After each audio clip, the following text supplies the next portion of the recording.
Hey everybody, welcome back to the Board Game Specialist. I am Melanie. And I'm Carla. And we are on episode 100. Who would have thought we would make it like this far when we first got started? Like, I was going through all our episode, all the different topics we talked about, and some of them was like, oh yeah, it wasn't that long ago, but no, it was like 80 episodes ago. That's crazy. Yeah, that's nuts, because that's over 2 seasons we've done now. 2.5 seasons, basically. Well, I don't know. You know what? It's like on Buzzsprout, like that's where we upload our podcast. I never moved on season. So it still says season 1, episode 100, and we're just adding episode, and it's all under season 1. So we're just going to be like one extra long season for as long as we're doing the Board Game Specialist. Just, I didn't know when to change season, so I didn't. So feels like, okay, well, like, I don't know. But yeah, we've been at it for a few years now. So off the top of your head, I'm putting you on the spot here, Carla. Okay. Do you have a favorite episode? Wow. That is right? tough because there's so many. I was looking back at like some of our most listened to. One of our most listened to was our Heavy Euros, which I love talking about. Yeah. Summer was like, in the most recent one, I would have to say the summer games because I just love those. But I don't know, because I always have fun at all of them. I mean, when we did that audio escape room, that was so fun. Yes. That's my favorite too. Yeah, that was, every once in a while, I go and listen to it again, and I kind of like, oh man, we could have caught that. It's great. If you haven't had it to listen, like, be sure to check this out. We did an escape room, like a virtual escape room that was just like kind of presented, and it was so good. Oh my god, it was so good. Yeah.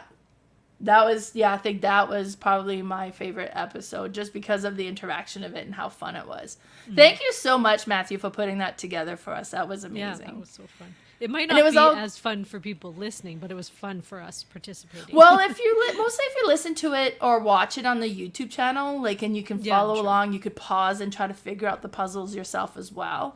And I'm really curious, like, if people did that, be like, what are they doing? It's so obvious. Yeah, true. I wondered if that happened.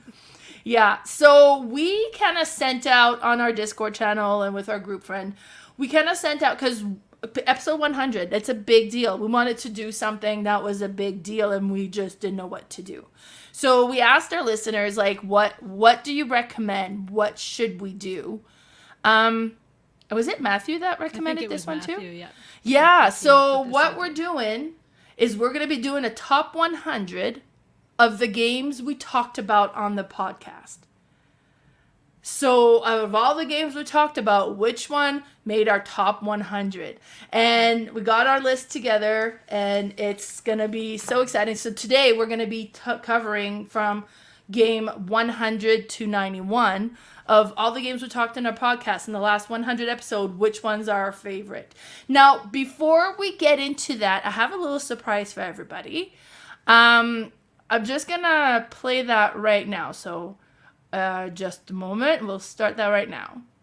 Hey, Board Game Specialists, Carla and Melanie, all the way from Australia. We are the Board Game Barbecue. I'm Dan. I'm Lauren. I'm Dana. I'm Adrian. I'm Connor. I'm Def. It's Joe. I'm Mitch. And I'm Jules. Congratulations on 100 episodes. Hope there's many more to come.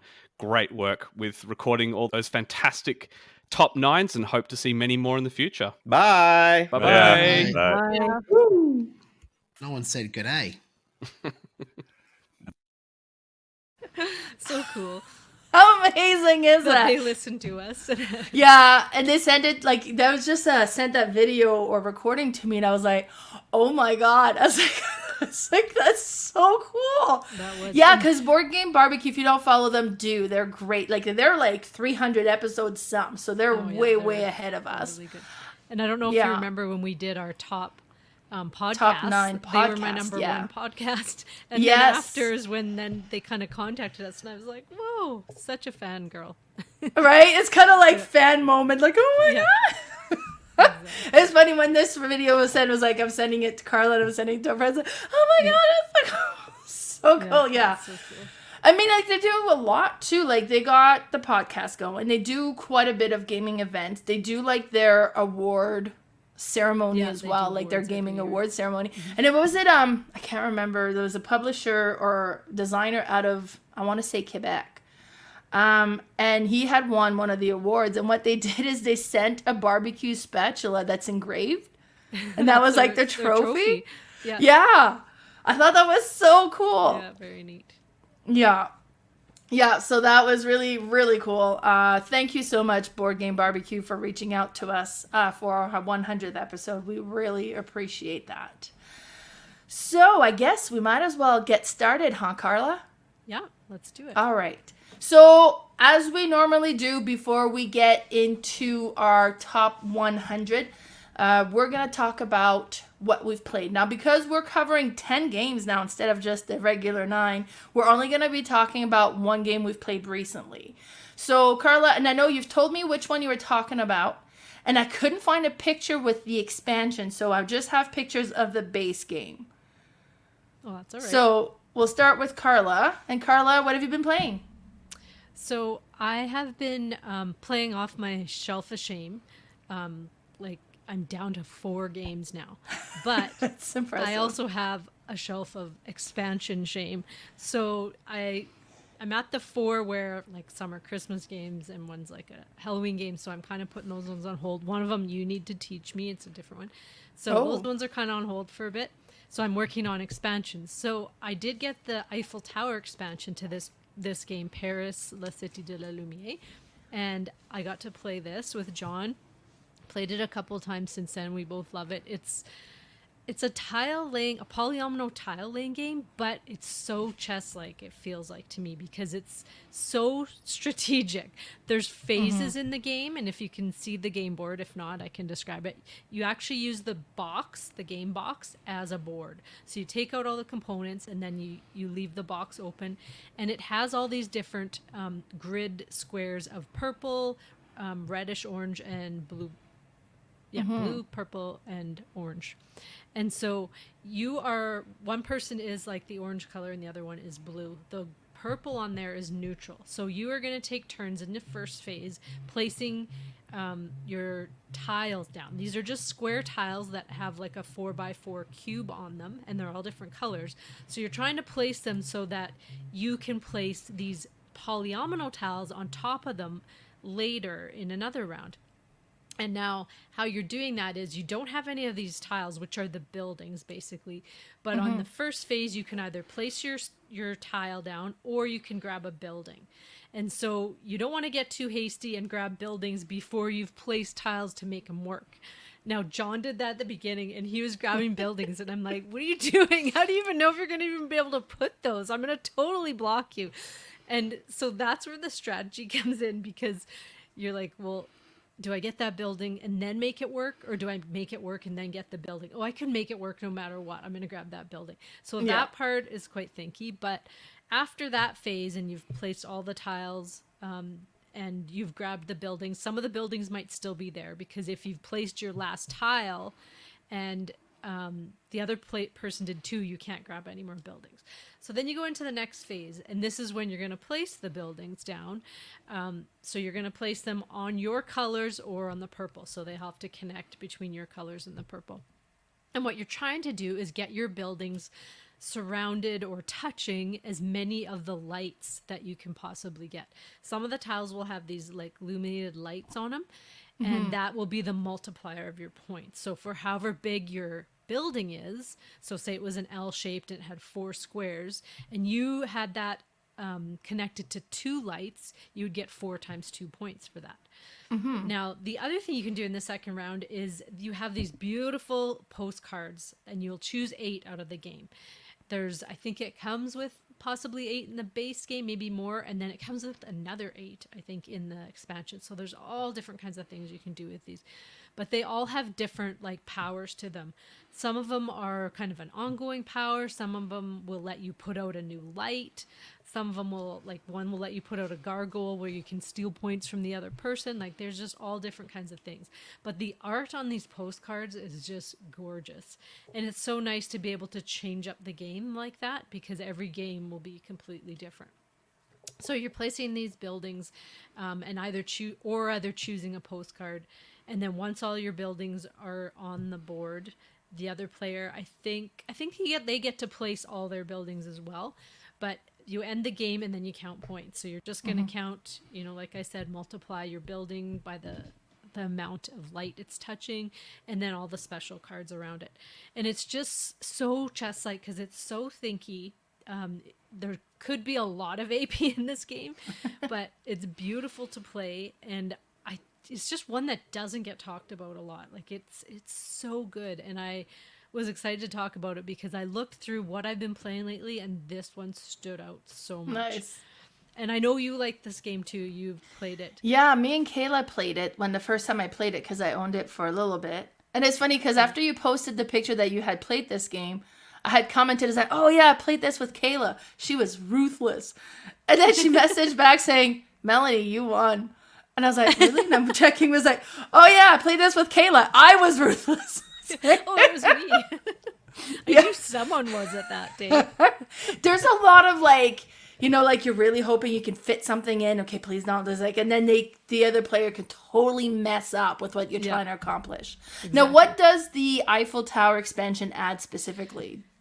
Just more postcards. Oh, okay, like nice. It's just more different powers that you can use. But right. I typically don't like a take that game, but when it's a one-on-one and that's basically the mechanic, I actually love it. I've just come to realize that in 2-player take that, I'm all for it. It's nice. I don't like the multiplayer take that games. Not as much, yeah. Yeah. Nice. Yeah, no, this one was a cool one. All right. So, that was yours, Paris Cité de la Lumière. And is the expansion called Eiffel Tower? Because I was having a hard time finding it. Tower. I don't have the box anymore because I fit it all in the one box. Oh, yeah, perfect. But yeah, I think it was called maybe just Eiffel Tower or the Eiffel Tower expansion. Perfect. Well, the one that I'm going to talk about that I played recently was Foothills. So this one is a 2-player game. Now, it says a Snowdonia experience. I'm assuming it's kind of has a similarity to Snowdonia. Yes. Yeah, it's kind of taken after Snowdonia. Perfect. Yeah, I've never played Snowdonia, so I don't know how it compares, but me and Kayla actually ended up playing this. I had a game day last Saturday, and also I ended up doing a live stream video of this, mainly because I wanted to make sure I knew how to do live stream, because I'm going to be doing some live stream from FallCon, but I had never done it, and especially we're using StreamYard now, and then it's fairly new, so I wanted to make sure I knew how to do it. So I was like, do you mind if we record it? And it was all set up in my office anyways, so she's like, yeah, sure, that sounds good. So we ended up playing it, and I gotta say, oh my god. First of all, the rulebook was really good. Like, everything that we needed to verify, you could find it easily in the rulebook, and then we would like, okay, but what about if this happened? I was like, oh yeah, I don't know. And then every single time, it was the next line. Like, it was everything we needed to know how to do was in the rulebook. It was really well put together. Plus, the game experience of this, like the action selection is so unique. It was amazing. You have these 5 different actions you can do. And when you activate the action, it flips the card over and it has a different actions on the other side. Now you have like the gold side and the silver side, and the gold side are a bit more powerful action, or they cost less to accomplish. So those are good. But then you do this and then you flip it over, so then it's a different action. It's not even like related either. And then be like, okay, great. Oh, great. Now I wanted to do that other action, but now I have to do this action again so I can flip it back. But eventually you can also go to the pub, which would allow you to swap out some of those cards with some new ones that might have better actions, at least on the silver side. So one was great, was it allowed you to flip a card without having to go do that action again. Like that whole, so just makes this game so thinky. Like you really have to plan the different actions you want to accomplish, because if you're like, okay, I want to do that, and there's like, okay, oh man, I want to do that again, but now I flipped it over, so I have to go flip it back and to get access to it. And one thing I forgot to mention too is this game is all about building train tracks and stations, and I for some reason I love train games. So far, every train games I have played, I have really enjoyed this one. Really enjoy them, and this one was like no different. I really liked it. As I mentioned, I played with Kayla, and then the next day she's texting me. She's like, I can't get that game out of my head. I'm still thinking about it. Like, it was good. Such a good game. Oh my God. So if you get the chance, Foothills is an amazing, amazing game, and I'm so glad I got it played. And that's what I got played lately. So now we're going to get started with our top 100. So Carla, we'll start with you. What is your number 100? So my number 100 is Paint the Roses. Now, this game is a cooperative game that it shocked me when I played it, because I had seen it on Kickstarter, and it didn't really draw me in at all. I don't even know how I ended up buying it, but I purchased it, and we played it, and it was so awesome. It looks like such a simple game, but what you are doing is you are placing these tiles in a garden, and it's an Alice in Wonderland theme. And the Queen of Hearts is trying to chase you, or she wants the perfect garden, and if she doesn't get it, she's going to chop off your head. So what you're trying to do is place all these tiles, and you all draw these cards that are like basically goal cards. And so what I have in my hand, you are trying to guess exactly that shape and color. And so there's hearts, diamonds, clubs. I think there's just the 3, right? Clubs. No, there's 4.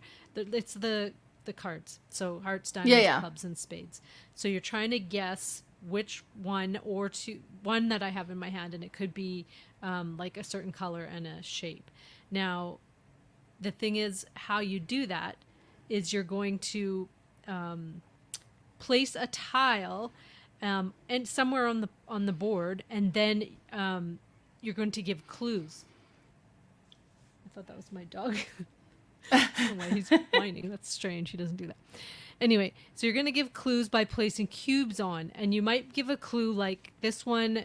You'll place it on a tile, and then everyone will kind of discuss together what they think my clue is, kind of information it's giving them.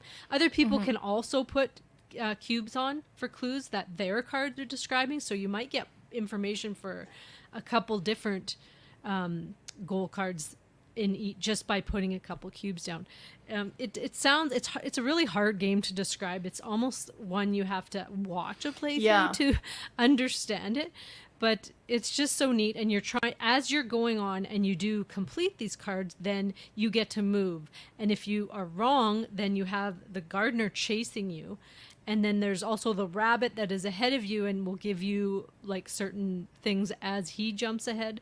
It's just such a funny, like, unique game, and it really shocked me, and it's in my top 100. It just made it at number 100. It just made it, yeah.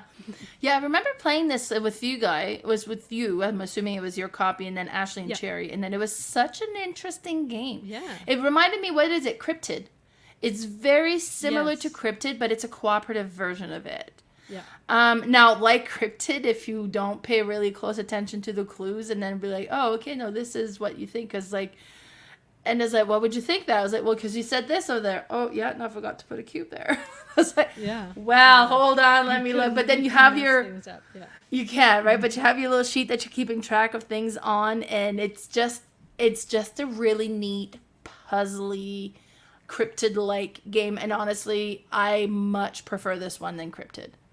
Oh yeah, I've played Cryptid. I think I played it 2 or 3 times when it first came out, and I literally destroyed the game every time by messing up something.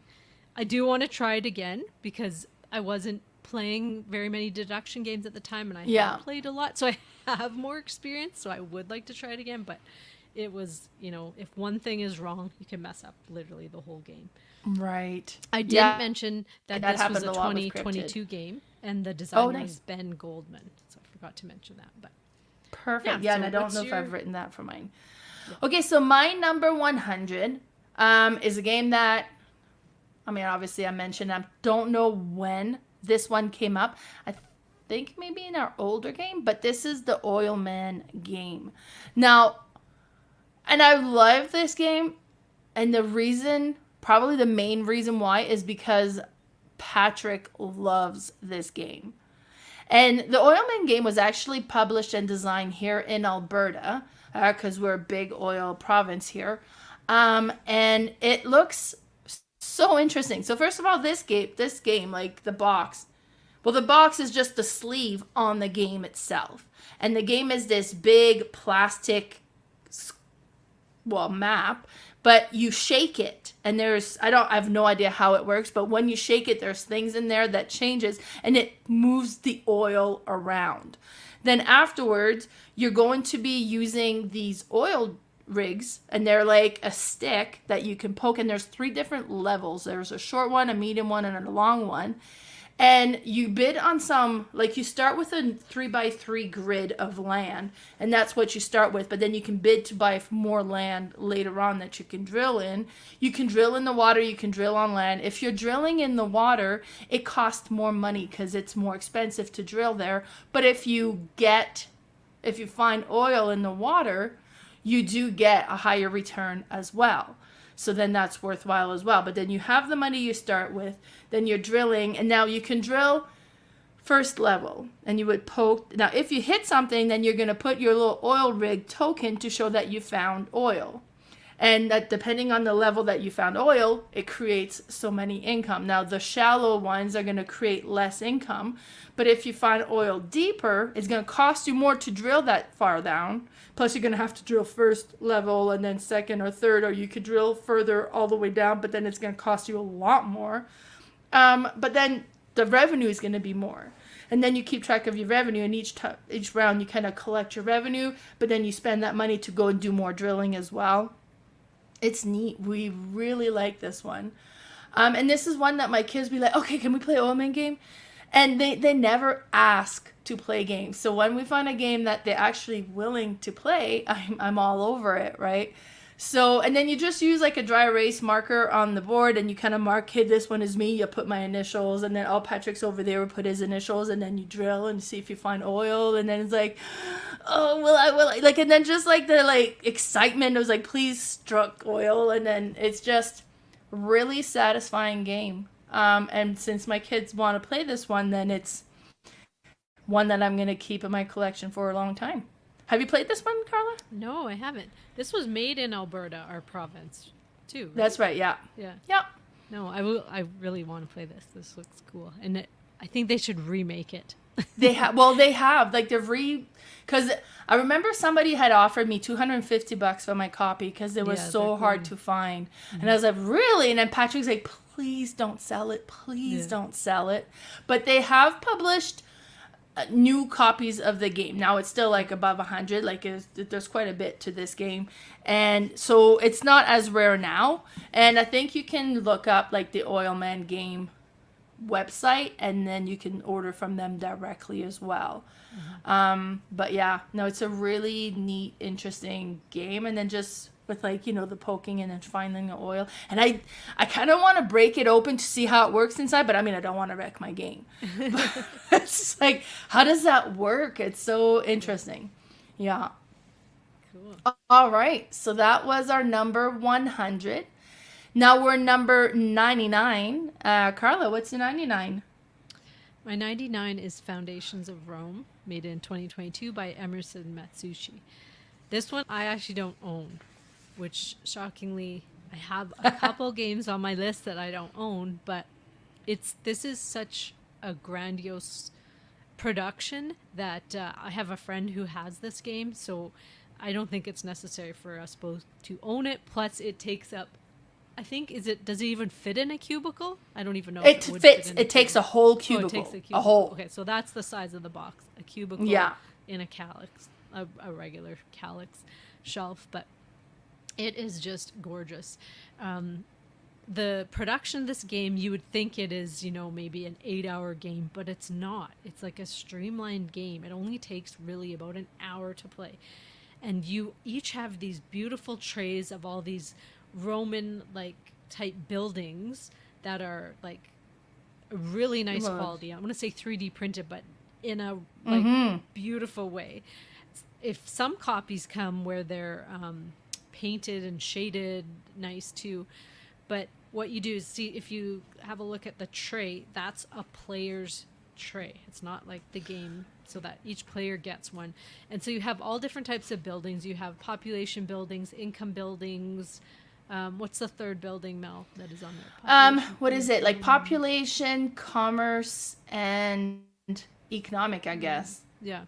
Anyway, so you start with a few cards in your hand, and that they will each pertain to a grid, like a square on the main board. So once you get your hand, you will place all your you use these little tiny building markers to place out your color building. And so then you can kind of see what part of the lands you own. And if you have any that are connecting that will in the shape of some of your buildings, you can, on your turn, you can build that building. If you don't, you need to wait and maybe buy some more plots, which there's cards up there to buy with, like, you know, exact plots of the grid. You can't trade in this one, though. I don't remember, you know, you can't trade any. So you can so you want to buy what you need. Yeah. Yeah, you can buy what you need, or you can buy to block people, which very much happens because, you know, some people get lucky in their starting hand and be able to build a whole building just from there, and others are like all over the place. So you really got to, like, you know, try to get what you need. But other than that, it's so neat because you have to decide what you're going to build. Am I going to build for popularity? Am I going to build for money? Because you need money to be able to, like, expand, but you need the popularity for points. And that's basically how you win the game. Now, some of them, it's neat because they have all different types of scoring on the buildings. Some will want to be between certain types of buildings. Some will want to be, you know, just next to, like, one or, you know, a different, like, two type or one certain type. And then you think you've got it all planned out. I'm going to put it here. And then somebody upgrades their building, which you can do. It changes, you can upgrade to a bigger one if you've added another plot and change the building completely. And it screwed the person who had the building next to it because they wanted it to be next to a popularity building, and you just switched it up to an income building. It's such a neat game and so quick. Every time I play it, I'm like, that's so fast. Like, I don't think we've had any games go past an hour, and we've played the 4-player games. Yeah, it does play quick. They're so fast. Now, they have come out now with a similar game in, like, a cardboard version. I think it's called Metropolis, or Foundations of Metropolis or something like that, but I haven't seen it yet. It's just freshly coming out. I don't even know if it's out in retail yet, but that would be one if you don't want to spend the $400 or whatever this game is worth, just to have the same gameplay. But it is awesome. And yeah, that's my number 99, Foundations of Rome.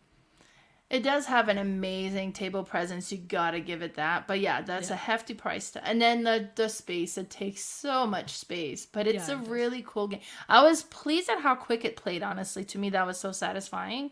And then, like, you have to tally up what you've done, but with the tray being like you're removing what you got, you can quickly see just looking at your tray, because it indicates on there, it's like, okay, and then you can just see it there. So you don't have to kind of go through the map and try to find all your buildings to tally up when you need to. That's really cool. So handy.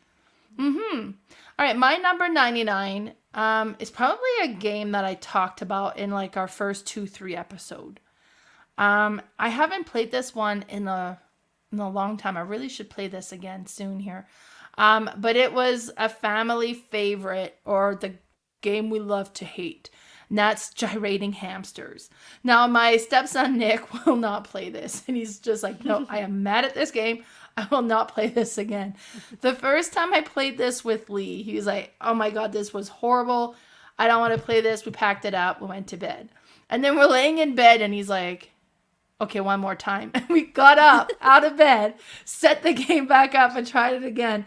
And it's one of those games, like, the more I play, the more it grows on me. First of all, the artwork is hilarious. It's cutesy, and then you just have all these different hamsters, and they have a different color associated with it because that's their different clan.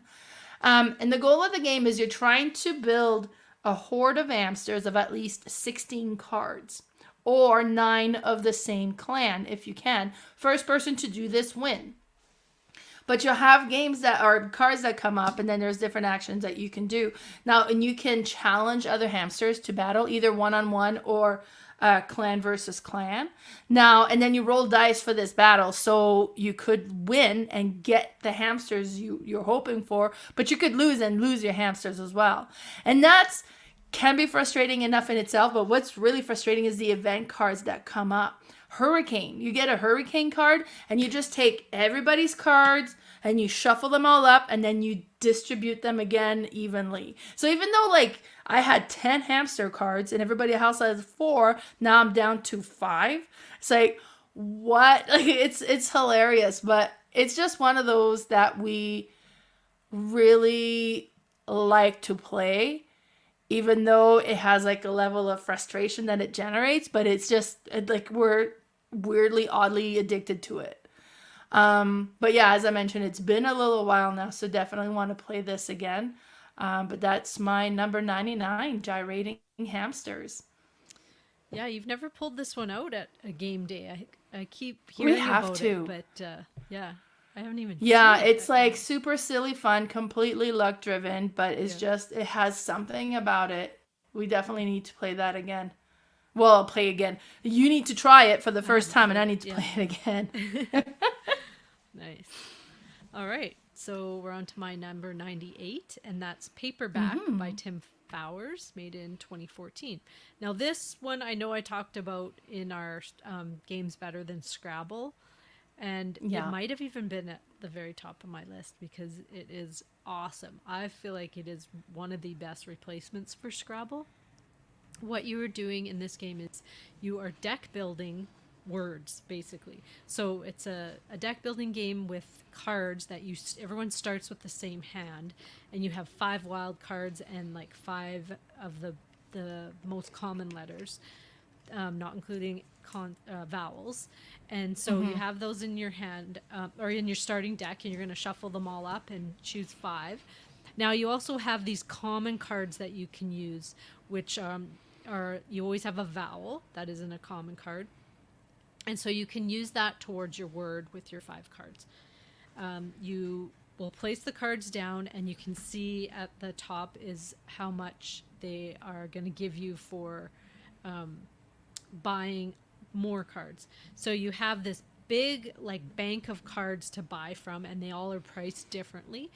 And so if I made a word, say I made stand, S-T-A-N, yes, that's a 5-letter word, and you had to use the A that you don't have. I don't think you have an N or a D as a starting, but let's just say I had that, and I used an A, which was one of the common vowels there. It would still give me, I think, a coin, but you look at the top and you see how much coins you have to buy. Now, some of them might not give you coins, some will give you, you can draw another card next turn or something. But say I had 4, I could spend 4 cents to buy cards. Now, they start at, I believe, 2 cents and go up. So I could buy 2 2-cent cards, and they would go in my discard, and then I would draw my next hand and make a word. Once you're out of your deck, you will reshuffle the whole discard. Now, the nice thing is that some of them, as you're building up your deck, some of them will give you more money to buy more, but if they do give you more cards to draw, then you can make bigger words. And then when you start making bigger words, you may be able to actually take that common vowel, because at the top it'll say like the first person to play like, I don't know if it's a 7 or an 8-letter word, you get to take that, and then it's in your deck. Now, the whole point of the game is you're trying to get these I forget what they're called. The art on them is so cool. They look like comic books that you're trying to purchase or something. And those are victory points. So you don't, just kind of like in Dominion, you don't want to buy them too early because they clog up your deck, and when you play, like when they come out in your deck, they don't give you any letters. Or I think you can use it as a wild, but it's not worth any money. So if you buy them too early, then you're clogging up your deck. You want to build the best, alphabet that you can in your deck before buying a lot of those. Now, once you get to a certain point, I think when so many of those victory point cards are gone, that's how it triggers the end of the game. There's also, you can play this cooperative, and so you can set it up like a pyramid grid, and you have to like get through so many victory points, I think, in a certain amount of rounds. I think I can't remember. I played it one time a long time ago because it's either cooperative or solo, but But the multiplayer game is just so awesome. I've taught this to non-gamers too, and they really liked it because it just gets so interesting when you're building words and you're like, oh, I really want that. I need that P because if these letters come together, I can spell this big word. And it's just so neat and such a unique way of making words. But I don't know. Have you played this one, Mel? It's on my shelf of shame. I own it now. I want to play it. So actually, I have a list that I keep of the games I want to remember to bring at FalCon, and I've put it on there, and you can teach it to me. Sounds good. Yeah, I love this game. Awesome. So nice. Yeah, that's my number 98, Paperback. Yeah, that looks so cool. It's one that I really want to play, and I'm going to make it happen. We're going to play this. All right, my number 98. Sorry, I covered my thing here, so I don't even know what it is now. But that is Sea of Clouds. So Sea of Clouds made it on our top Viking games.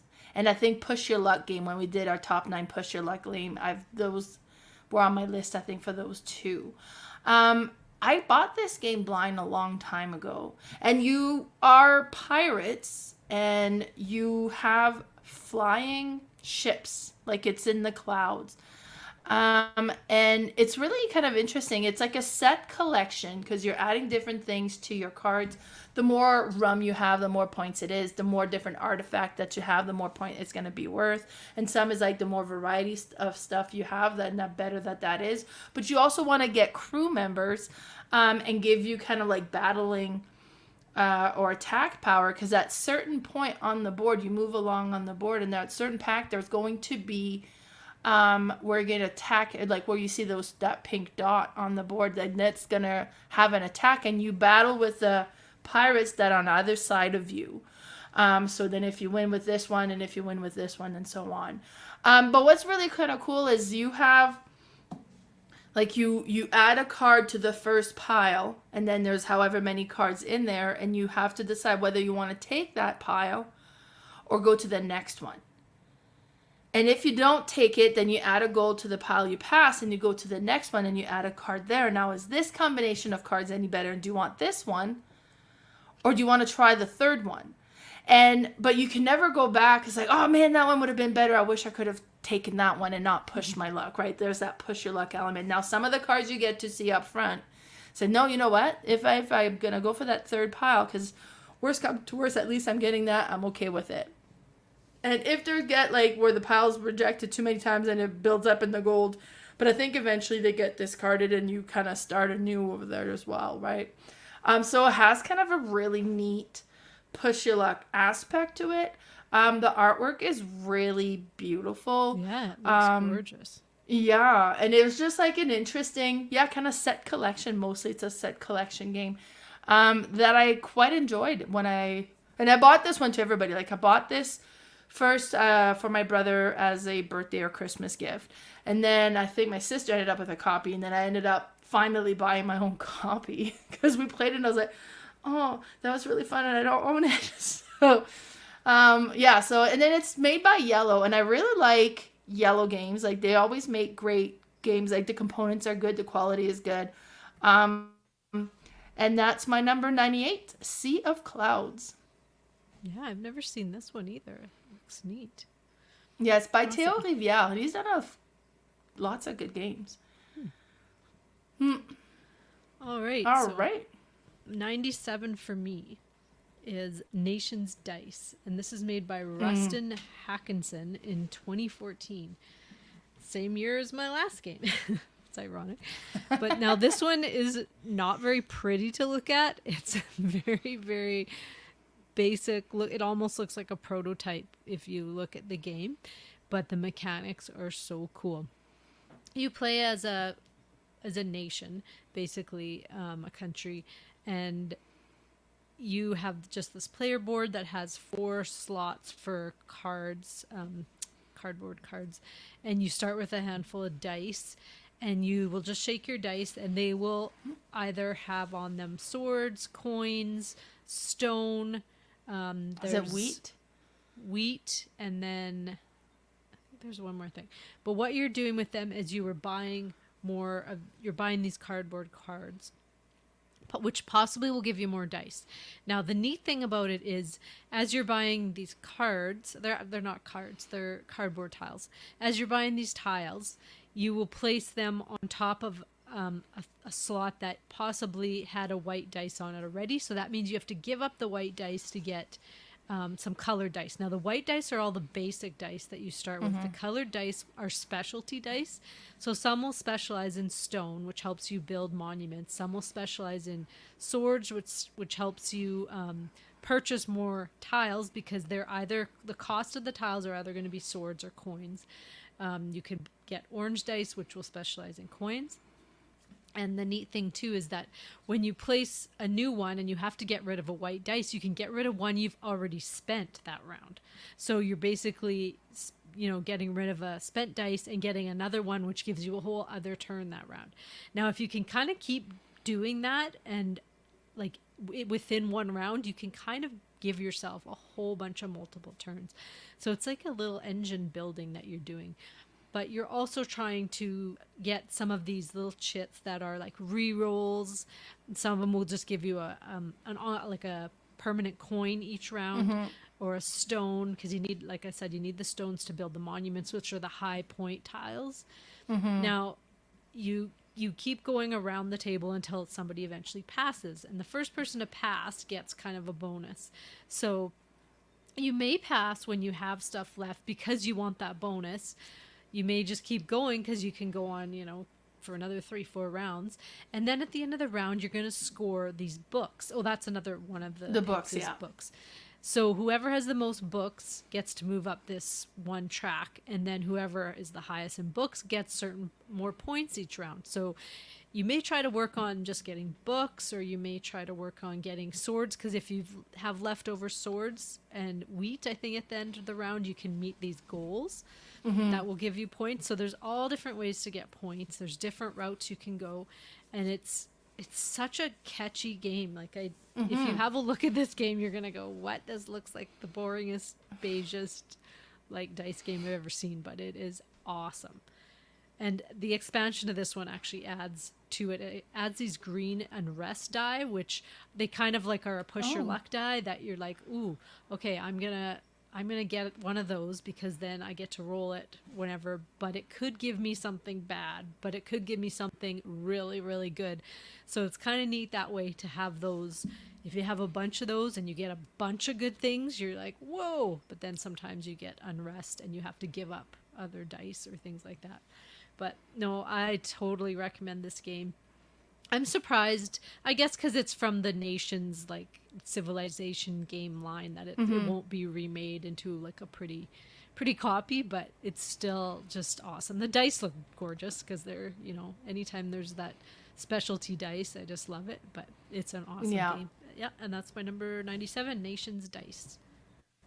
Yeah, I really like this game. I played it a few months ago at the Legion game day that I host once a month.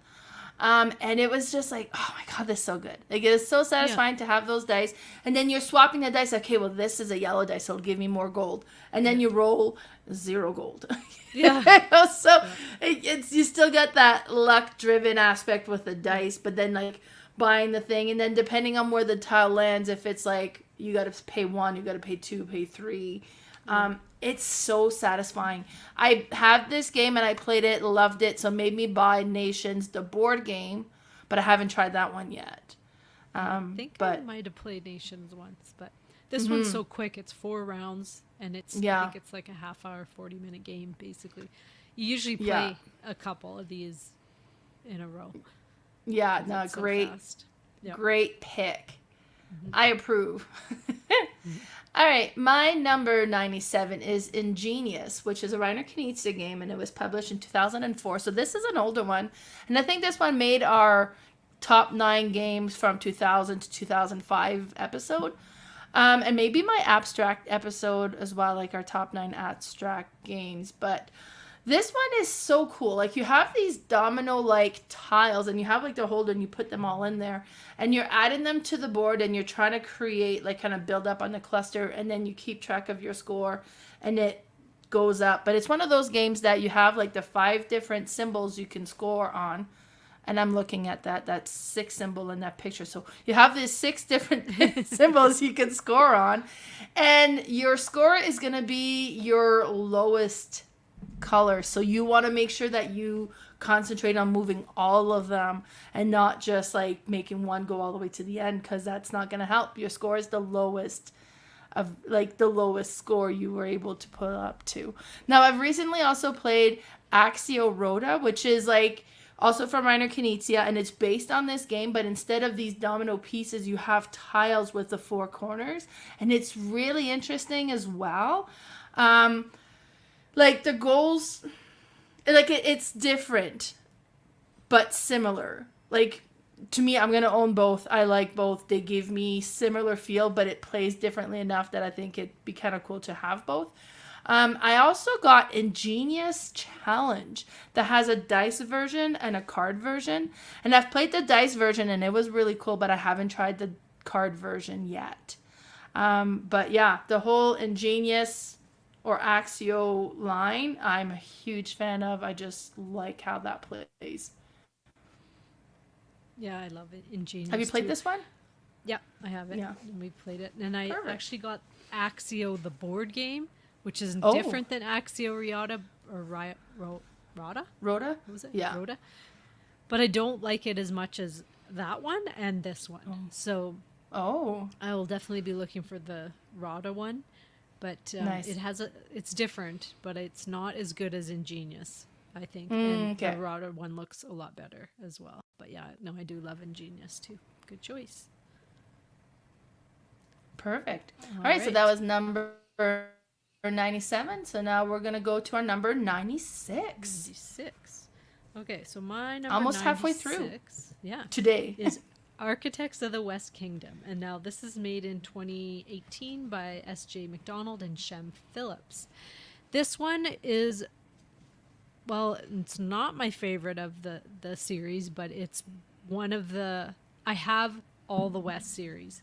This is my second favorite of the West series. And now this one is so neat because you start with this whole pile of workers. It's a worker placement game. Mm-hmm. I can't even remember how many. It feels like 20, but there's probably like 10 to 15 that you start with. And you just get to place them out on the board one at a time, collecting things. You're trying to get resources. You're trying to get more cards, hire more villagers.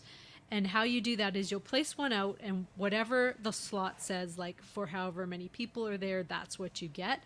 Now, say you go there, if I go there again and I have 2 people, I'm going to get more resources. Now, you could keep doing that and have 10 people there, but eventually somebody else is going to throw you in jail. And so they go to another spot where they will send you to jail, and that basically, they send you to their board, so they collect you. And so they're locked there until they decide to put you in jail. And when they do put you in jail, they're going to get a bunch of money for it. Yeah. So it sounds like it's quite, take that, but it really isn't. It's everybody's kind of doing that, but then there is a way that you can get your people back. You have to pay, but you just really don't let anybody build up a whole bunch of people at one area because they just get too many things. So it gets controlled after a while. You have a black market that you can go to, and you can get things for cheaper, but then you lose your virtue, I believe it's called, and you go down in this track, and you can't, if you get too low, you can't build at the cathedral, which is another spot to get big points. You're just too bad. Your heart is just too black, and you cannot enter the cathedral to help build it. But now if you get too good and you get up on this virtue track, you cannot even go to the black market because you're just too good for it. There's so many things going on in this game that is so interesting and unique.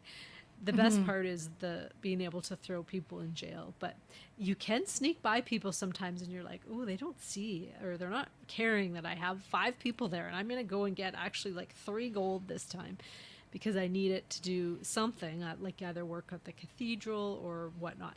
Now, all your villagers that you can also hire, they will give you extra stuff, some of them, when you go to other locations. So you build up a little engine because, if you build up one that is, every time I go to this one spot, I'm going to get this, this, and this, then, you're going to definitely be going to wherever the like the forest to get wood, because these 3 villagers are going to give me extra wood or a coin or this or that. It's just so neat. And just how you move up on these tracks, and you don't want to be too good, you might not want to be too bad until the end, because the higher you're up on these tracks, the more points you're going to get. Each player has a different person that has a different power, which is really neat. So some of them will start like really, really good, but they won't have much money, and some might start really bad and they have tons and tons of money. Or you might start with lots of resources but little virtue, and so it's all kind of evens out. But it's just such a unique game, and it's one of my favorite worker placement games.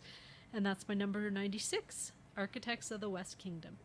Yeah, and Architect is so good. And it was like, the first time I played it, I was like, wow, this is so unique. I haven't come across this. Now, I've played Stone Age since, and I think that has a similarity to it, where like the more workers you send, the more it builds up. But yeah, so that was the first time I've come across that, and it was so interesting and like unique. Now I have Paladin, that I've only played the once, and I have Viscount that I haven't played yet. Now, you said this was not your favorite. Is your favorite kind of further on the list, or can you tell us what it is now? Yeah, it'll be down. It'll be. Oh, okay, we'll leave it then. Yeah. All right, I'm too curious. I can't wait. Oh my god. Okay, so that was your number 96. Good pick. My number 96. It's feel like you have all these nice, fancy games, and then there's mine. It's like you're like, oh, I like filet mignon, and I'm like, oh, craft dinner's where it's at. But my number 9. I have some of those too. You'll see. Well, my number 96 is Cash and Guns. I remember when I bought this one, because I bought it from Zadu Games, and it like had delivered to my work, and I was so excited about it because you get these little foam guns. And on this game, like it's just like, it's silly fun. So with my teenagers, and for some reason this has become like an Easter tradition. We play it every Easter. So I don't know why at Easter, but that's just when it works out the most. But you have these, like, basically we're all gangsters. We've been on a heist. We've robbed a bank or something, and now we're kind of tallying all of our treasures, and we're going to divide the loot. But we don't trust each other. So we all have cards in front of us that are bullet cards, and there can either be a blank or could be an actual bullet. And at the start of each round, we're going to put a card face down in front of us, and then we're going to, like, on the count of 3, aim, and then you aim your gun at somebody. And then the somebody who's got a gun aim at them says, okay, well, it could be blank, and I'm okay, but she could shoot me for real. If you get shot, you don't get to partake in the loot taking that round because you're busy being patched up at the hospital. So you kind of want to try to get in, but if you get shot 3 times, you're dead and you don't get any treasure at all. So it has like an interesting, are you really shooting me, or is it a blank? It's like, you know what, maybe I'll push it and see how. But if you got like 4 guns pointed at you, it's like, yeah, okay, I'm not taking my chance. I'm gonna bow out. And you just kind of put your character down. You don't take part of the loot, and then it turns out like they were all blanks. Or it's like, oh, 2 of you were actually shooting me, so I did the right decision. But it's neat. And then you're collecting diamonds, and you're collecting money, and you're collecting artwork. And then the artwork is, the more different pieces you have, the more they're worth because you have a bigger collection. It's a really silly game, but we love it. It's just so much fun. And that's my number, what are we on? Number 96, Cash and Guns. Yeah, that's a good party game. And it depends on your crowd, too. It can get wild. Oh, yeah. Yeah. Depending.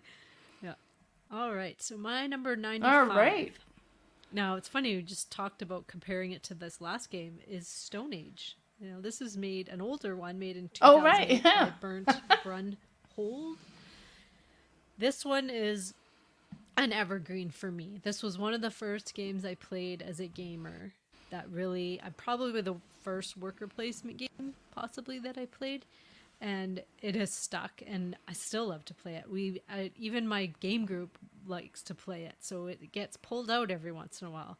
This one is neat because you are trying to collect resources, but how you're doing that is by placing workers, and you only start with 5, I believe.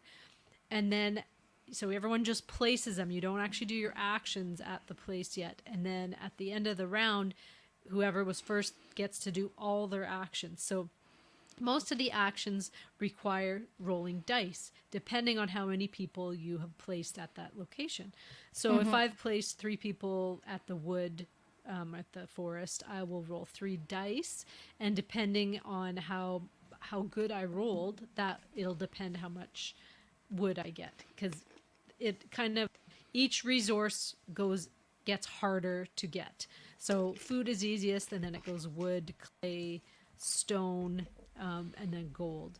And so the reason you're wanting these resources is you are trying to purchase these cards that is like a set collection thing for the end of the game, or they have multipliers on the bottom of the card that will give you points depending how well you've built up your wheat fields, or how much you've populated, how many tools you've made. Then there's also these little tiles that you are trying to buy, basically, with resources that will give you big points. You're always trying to move up on the wheat field track and multiply by going to the love shack with 2 people, and then you come out with an extra one always. But you do have to feed them all. So it was one of the first games too where you have to, figure out how to always have enough food at the end of the round to feed these people. And if you multiply too fast without being able to feed them, you're in trouble. You'll just lose points every round.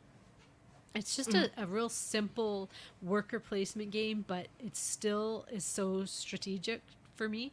And I just love playing this with new players and old. It's awesome. That's my number 95, Stone Age. Yeah, this is such a good one. When was it published? Well, it was designed in 2008.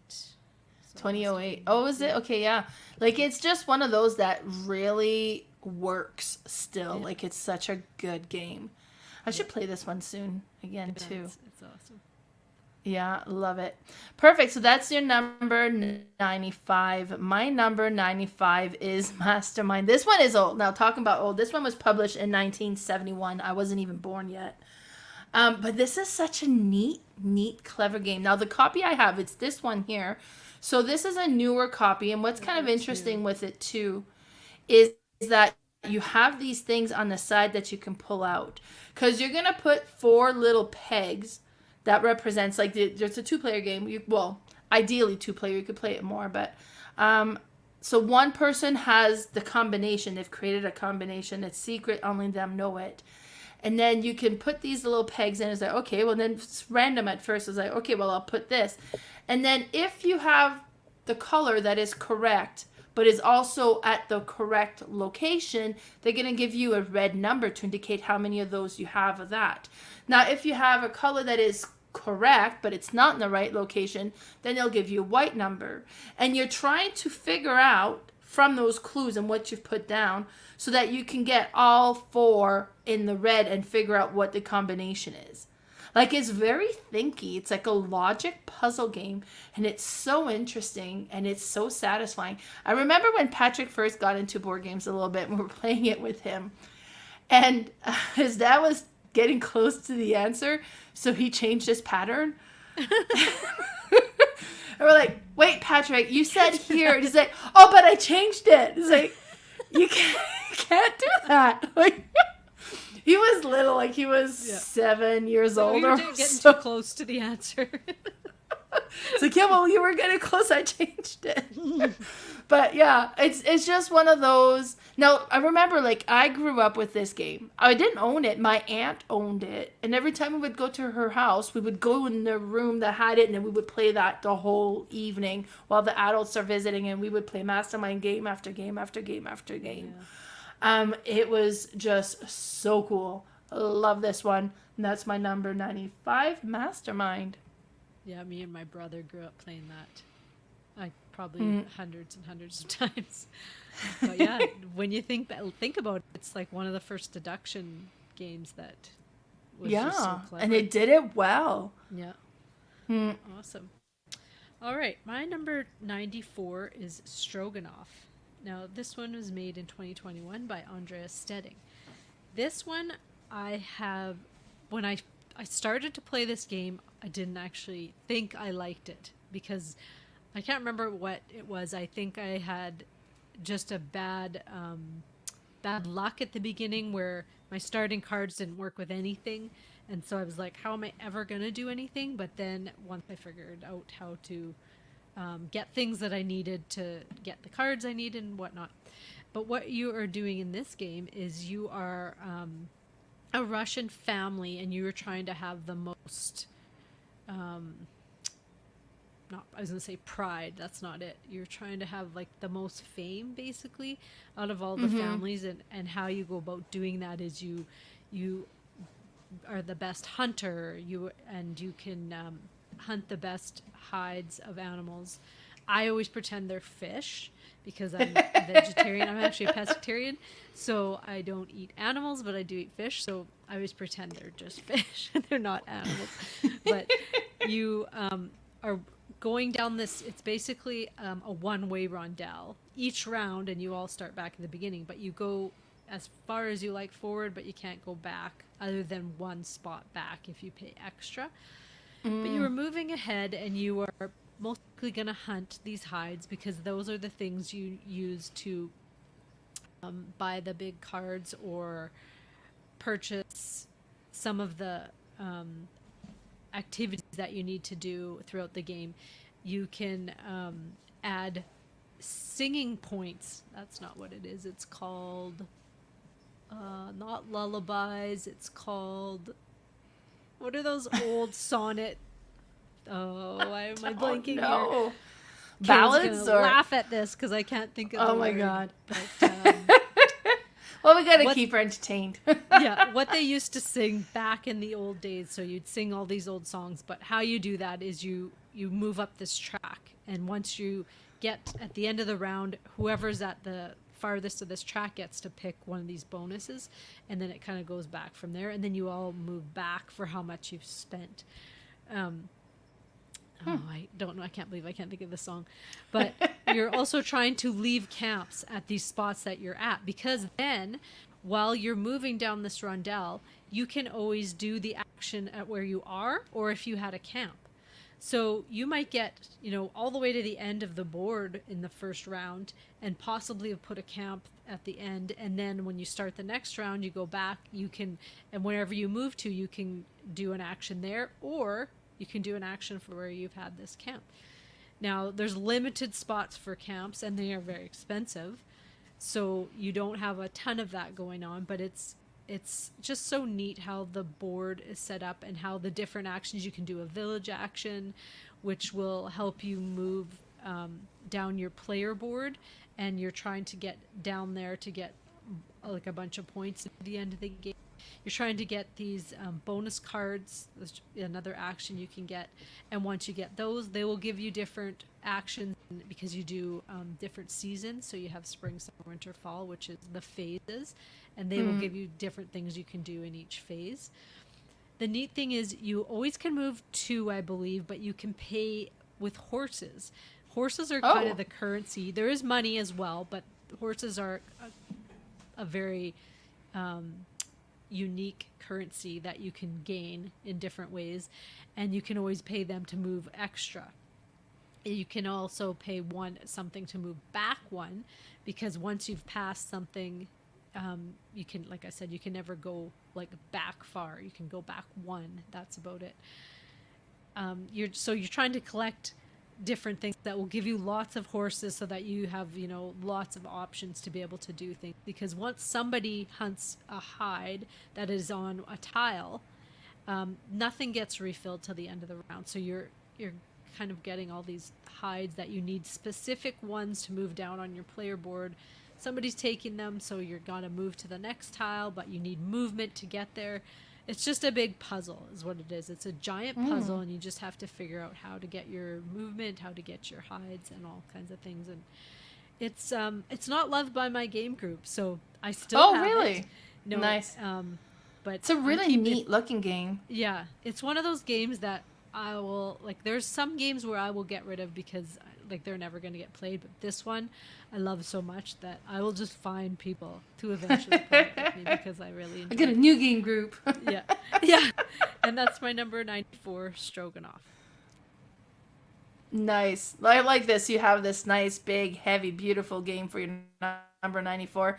My number 94 is a small little card game, and that's called Coup. This is one that, I don't know, every time we play it, I just love it. Like, and it's just one of those that gets, like, more and more interesting.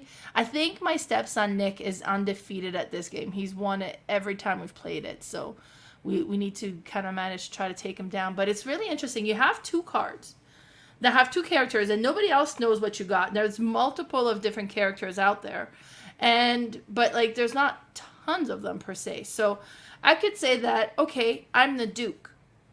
And I'm saying I'm the Duke because the Duke's abilities, he can take 3 coins instead of just a regular coin. So I said, okay, I'm the Duke, so I'm taking 3 coins.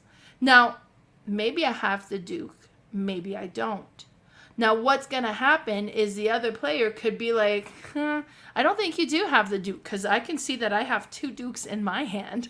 So I know you don't have a Duke. Like, maybe it's obvious. Maybe it's not obvious. It's like, well, I have 1 Duke. Do you really have a Duke as well? But so you could challenge it. And now if they challenge it and I don't have a Duke, then I have to lose one of my cards. And then I'm down 1 card. And this is an elimination game, so that's not good. Now, if they challenge me, and I did in fact have the Duke, they lose one of their cards. But then the Duke gets removed from my card, and I have to draw a new card, so I have new characters. Now, maybe the next turn comes around, I was like, okay, I have the Duke, and I'm taking 3 coins. They're like, wait a minute, you just discarded the Duke. It's like, because and now you're saying you have the Duke again. Now, did I draw the Duke again? Is that why I'm saying that? Or are they going to question me? Or I could say that the assassin, because with the assassin, when you got 3 points, okay, well, I'm going to pay 3 coins and I'm going to assassinate one of your cards. Now, the only way that you can block that is if you have a Contessa. So you're going to be like, oh, I have a Contessa.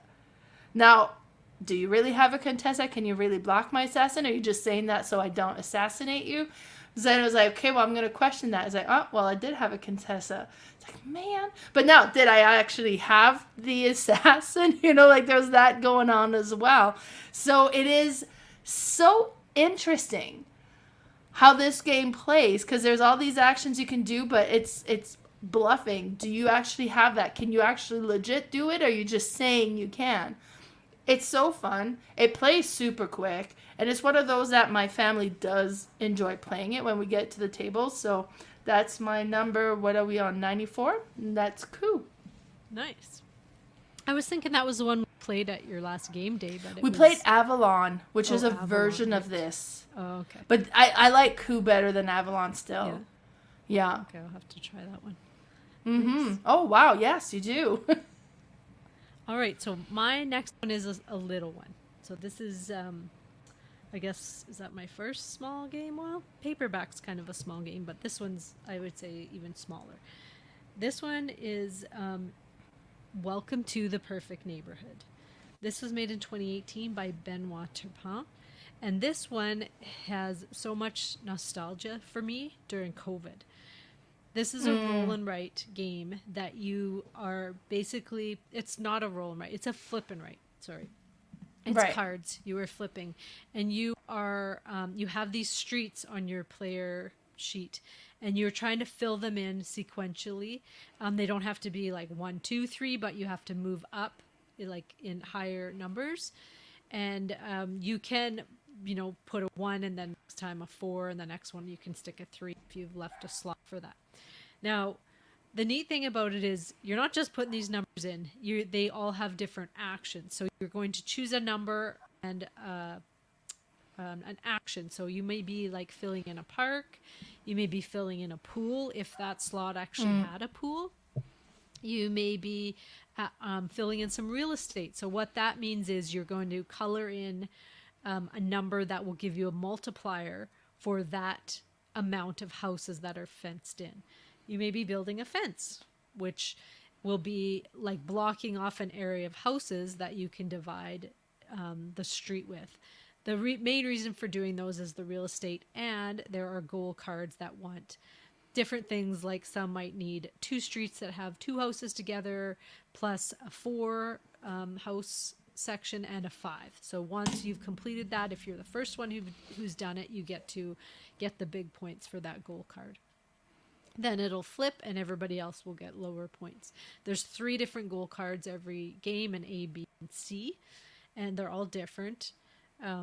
This is the base game that I'm talking about, but I do have the collector's edition that has all the expansions, and they're all so unique and good. They bring in like a Halloween theme, a Christmas theme, a summer ice cream truck theme, and they all do something like a little bit different.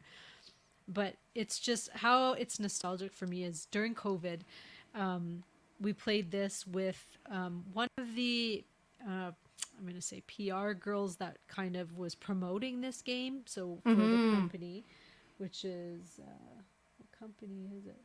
That I think it changed companies. I can't remember now, but she would play online on Facebook, and she would, like live, she would play and, flip the cards, and we would all choose our actions, and then we would all type in our scores, and she'd have like some prizes that she'd give away, but she'd always like play like 3 or 4 times a day, and when we were all stuck at home, we would play with her. And so it was just something that kind of got us through some of those boring days at home. But it's one you can play obviously on Zoom, or and you can play with 100 people because everyone just does their own thing, and it's just basically your own score at the end. It's just such a, I think it basically did a huge turn for roll and write / flip and writes. After this game, there was a huge surge in these games, and there still is. Every year, there's just so many of them coming out. But I feel like this was what kind of was the turn of the century that made this happen, and everyone's like, these are cool. Let's start making more of these games. And it's going to be an evergreen for me. My daughter loves it. Cherry loves it. Ashley actually just purchased it too, so it does well in our game group. We mostly play this not all together, but we all love this game, and it's just awesome. I just played a bunch of the different expansions a few days ago, and I couldn't stop. I'm like, okay, just one more. I got to try this one again. And then there's just so many. There's even a zombie one, and it's just so that's cool. Unique. And just comes with so many different things. But that's my number 93. Welcome to the perfect neighborhood. I always call it welcome to, but that's actually or your perfect home. Sorry. Yeah. When I refer. But I mean, neighborhood fits, so I get it. But no, I like it. I own this one. I've played it, I think, just once or twice. So I do need to play this again. I remember I played it once with my friend Duncan, and that was like the first time because he was the one teaching me how to play. And then it just never got back to the table. Like, I enjoy roll and writes and flips and write, but it's not my favorite go-to genre. Yeah. Cool. All right. Well, my number 93 is 4 Gardens. And actually, at Melcon, we had this flea market, and you were selling this game. You or Ashley. You keep thinking it was me. Ashley was selling this game, and I hum and hawed, and I had bought a bunch of games. I was like, maybe I'm not going to buy this one. My sister came over on the last day, and she's like, oh, I'm going to buy this game. I was like, she's like, can you front me the money? Because she hadn't brought cash. So she borrowed cash. We played the game, and it is so good. It's so good. I was like, man, why didn't I buy it? But it's so interesting because you have this, and this is a reason I didn't buy it. I looked at it, I was like, wow, this is too gimmicky. Right. No, thank you. Looking at it, it's just, it looks like it's a lot. Like, there's a lot going on. There's fidgety, and then, it's really neat. But what's really cool is you're creating these, what is it? A panorama, like, art. And you have all these cards, and you need certain elements to be able to kind of complete that portion of the art. And what's going to happen is you can rotate this tower at different level, but if you rotate the bottom level, everything above it moves.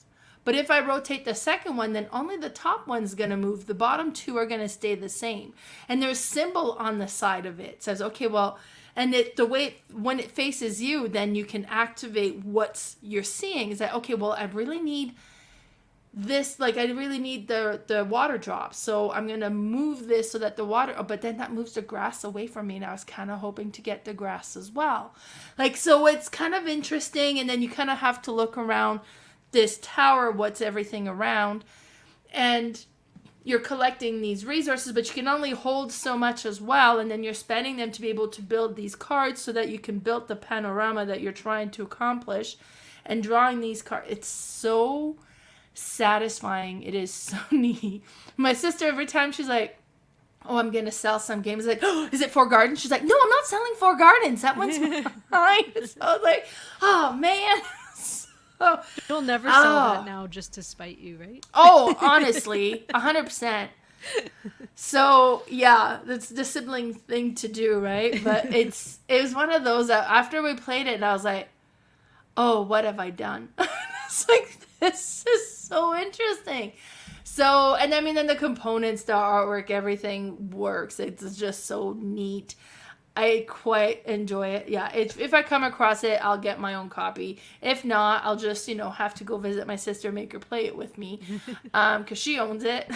But yeah, so it's just so very neat. I really like this one. My number 93, Four Gardens. Nice. All right, we're on to my number 92. Now, this one was actually on our last list, our summer games. This one is Downtown Farmers Market, and this was by Johan Benvenuto and Alexandre Stois. This was made in 2022. I didn't get this game until last year. It was quite hard to find. And it's a very basic looking game, but I do know now why they made it so basic looking. It was remade from a game called Lost Seas, which had some very beautiful art, but it was quite complicated art, and it's really hard to... just look busy? I think it was too busy. They have that version on Board Game Arena, and I find it very difficult to read the iconography as opposed to how basic and plain this one is. But the reason I think they did change it to the basic and plain is for that fact, because it's a Sudoku-like puzzle. And so you have 4 scoring tiles on the top and 4 along the side. So you're just trying to complete that grid with these other tiles. And the scoring cards might have on them, like, you need to have no eggs and no bread in this row. And then on top, you might need to have 6 of something. So going across, like I said, no eggs and bread, but going down, you need 6 of something all the way down. So in those 4 sections down, you're going to try to even out and just put 6 things in total.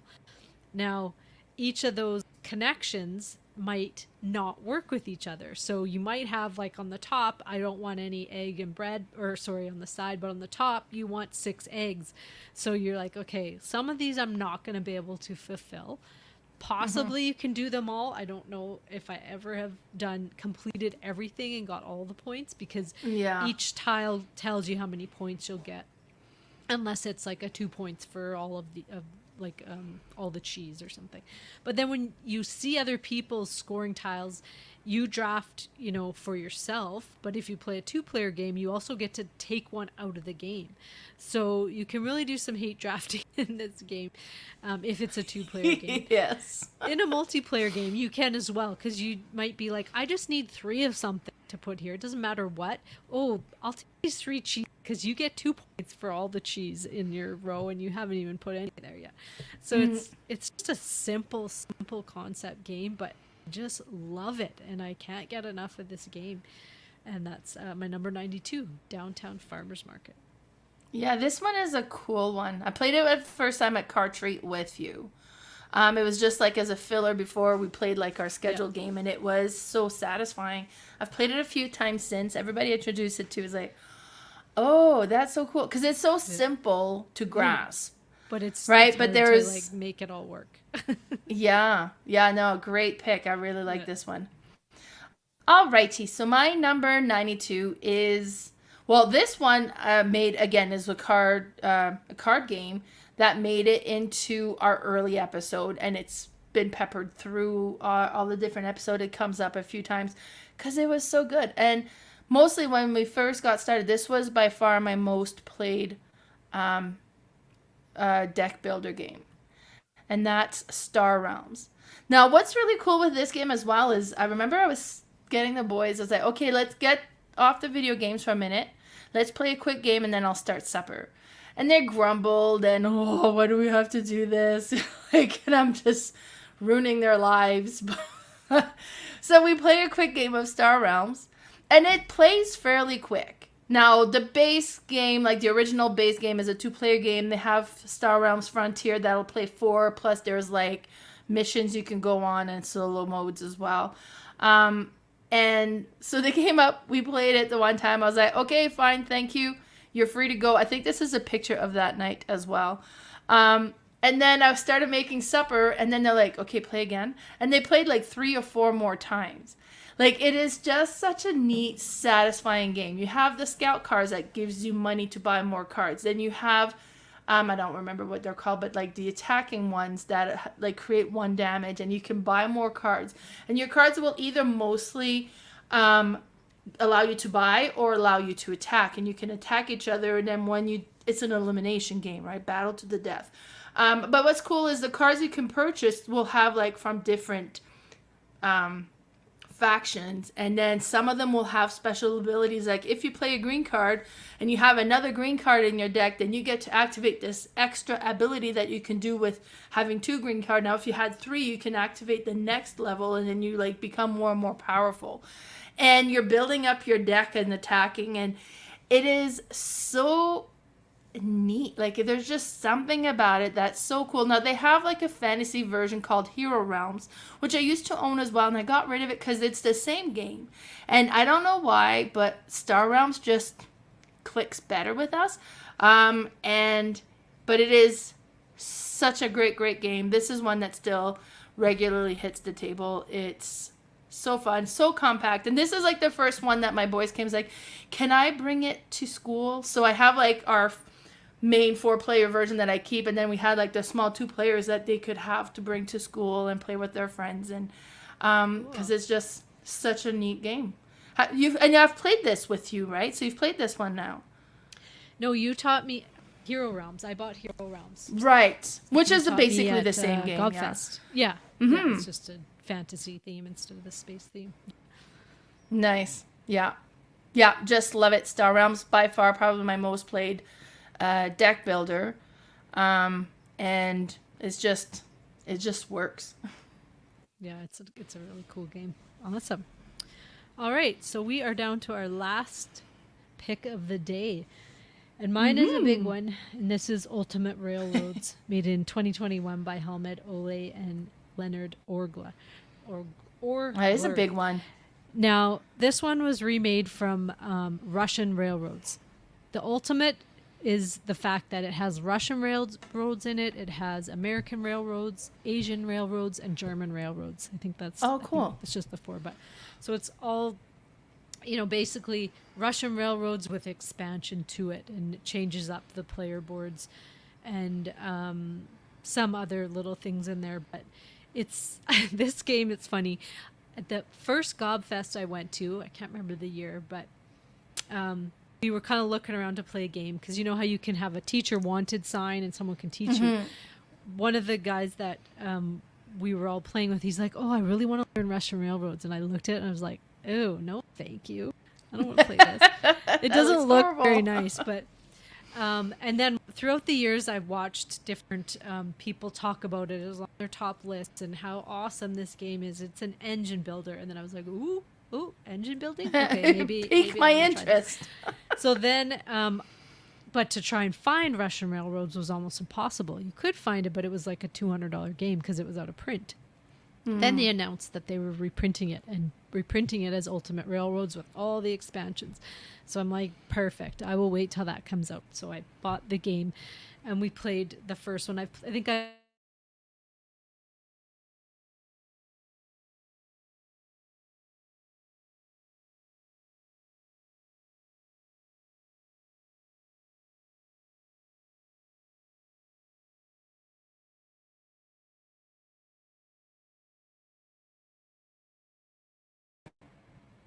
And some of them are like cheaper to move up kind of thing, and some are quite expensive basically to move up because you need more people to do that. And then at the end of every round, you're going to score how far your trains are up. So you may be building up resources or other things, and maybe you haven't moved your trains up and you don't get very many points. But then in the next round, you've prepped yourself to really go and really get them moved up. As you're moving them up, it'll like unlock more workers, so you have more places to go. Might unlock some money or certain things. Then you have this other little track at the bottom. I can't think of the name. I call it the purple track because it unlocks, I think it's the technology track actually.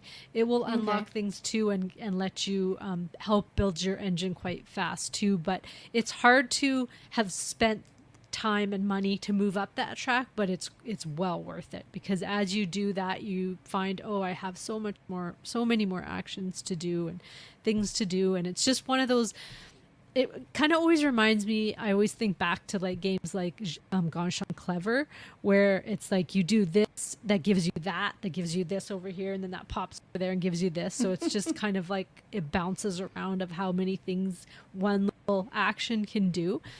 Such a game. And I'm not a big train game person, but I don't really think of this as a train game because you're not really building routes at all on this one. It's just all about moving up your trains and getting actions to bonus off other actions.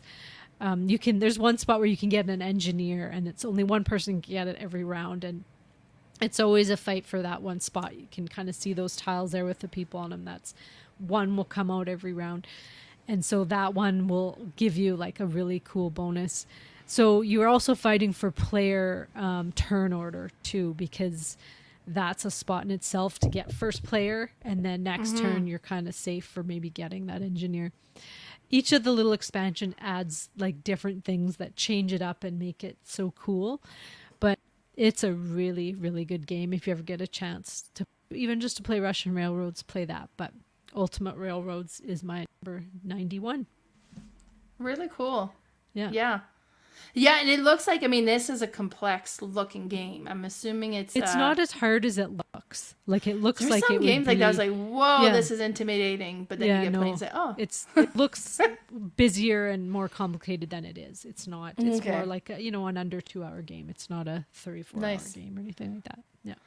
Perfect. So that was your number 91. Yeah. My number 91 is not a big heavy game, and it's not a big heavy theme. It was one of the games that made my list when we did our top 9 animal games.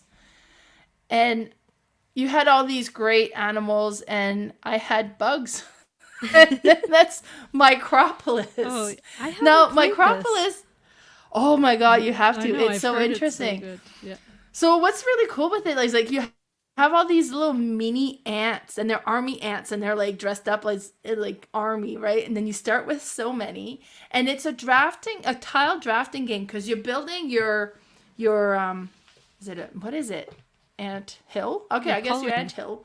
Your colony, yeah. So you're building it. So you start with just a middle round thing with your few ants, and then you know what, we did add play the tiles. We did play it. I did. Okay, good. At your house, yeah, we played it. Good. Yeah, no, it's great. So then you add one token, then there's little tunnels in there, or there could be fruit, or there could be a queen, or there could be a nursery that'll give you new ants, or there could be a bunch of different things. And then you'll kind of draft more tiles. Now, if you don't want the first one and you want to go to the second one, you're going to need to put ants on the tile you're trying to skip to go and grab a later tile. And then you add it. But once you add, you have to add to one side or the other. Now, the queen will score for however many tiles you have in the tunnel, but she's not going to score if there's another queen. So you want to have just one queen per tunnels. The fruits is like a set collection. The more different fruit you have in each tunnel, that's going to score a certain amount. So it's kind of like this puzzle you're trying to build as you're building your anthill, and then your tracks and all this stuff in there. It is the art is super cute and whimsical. The gameplay is really quite interesting, and there's all different things that you're considering as you're like, oh my God, that would be so cool. Okay, nobody take it, please, nobody take it. Nobody. Oh man, they took it. So now you gotta try to rebuild. Like, it is neat. I quite enjoy this one. It plays quick. It's simple to learn and play. But it is so satisfying, and you're moving your ants somehow of barracks, and then you move your ants into the barracks, because if they're filled up, they're worth points. And, you know, and then it was like, oh man, I'm out of ants. And then you got to take that tile. And then it's like, great, I have barracks, but I can't fill them. I'm out of ants. Or, you know, so there's all that to consider as well. And then whoever has the biggest army gets like the kind of the main army. And then they gives them like advantage as well. But it's so neat. So enjoy this one. It is so whimsical. I know I played this with a friend, and he's like, and I was buying something. He's like, I would trade you for your Micropolis game. And I'm like, no, I'm going to keep this one. I don't think that one's easy to find either.